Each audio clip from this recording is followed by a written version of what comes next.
Uh, okay, so hello and welcome. Today we'll be presenting our proposed financial plan for Terry Morrison. This is a 2022 DeGroote 24-hour case study. My name is James. My name is Nathan. My name is Ibrahim. My name is Jialiang. My name is Jialiang Chi. Great, we're going to start the introduction right now. All right, so for the introduction we're gonna talk about how Terry's gonna get through her university time and how she's gonna be able to afford her university as well. So we're gonna go over her current financial situation, and also we're gonna go over her objectives, like her goals and priorities, and how if she follows them, she can actually graduate and then also have a life outside of university. Now we're gonna move on towards objective number 1. Okay, I'm gonna introduce her object 1. Basically, Terry's mission can be divided into long-term and short-term, which is goals and priorities.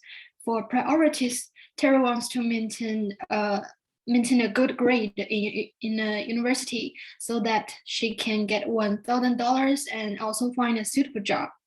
This will alleviate some of the pressure on basic living expenses. Additionally, she would like to find a suitable house. Otherwise, she will have to live in Toronto and spend a lot of time and money on school every day, which would impose her a heavy burden financially, as she wants to avoid debts as much as possible. Okay, next slide. For goals in long term, Terry expects to save $10,000 in her account after 4 years, which is the most things she's willing to happen. Apart from that, she plans to exchange at university in Paris so that she can study and enjoy traveling time at the same time. Once she earns enough money, she will buy a car to make her life in handy. Last but not least, to finish master's degree is also important to her. Next one. Okay, I will talk about her case financials. And she is a Canadian citizen. She just need to pay about $10,000 a year as her tuition fee. If she wants to rent 1-bedroom apartment in downtown, she will have to pay $16,800 1 year. Although the rent for living in Burlington is lower, but she needs to pay an actual go bus fee. The daily cost is about $6,000 per year, including phone bills and another expenses. Working in the silver. If she wants to work during college, she will likely earn minimum hour wages and possible service fee. A part-time job for 8 months and a full-time job for 4 months might earn $25,000 a year. If she wants to buy a car, it will cost around $10,000, but she may have to pay extra for insurance and gas. Next. If she can study in France for 8 months as an exchange student, in addition to the increase in her living expenses and rent, she also needs to pay extra for her transportation expenses in France and round trip air tickets from Canada to France. The above is all the expenses she needs to pay every year. And I think she may not be able to earn to buy her car by a part-time job, and she doesn't have enough savings to complete the master's degree. Next.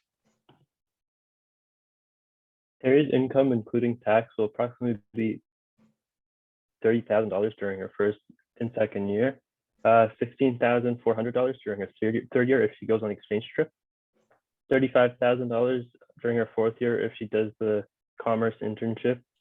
If she does the commerce internship, this will allow Terry to incur minimum debt, and she'll have almost $10,000 during or after her fourth year.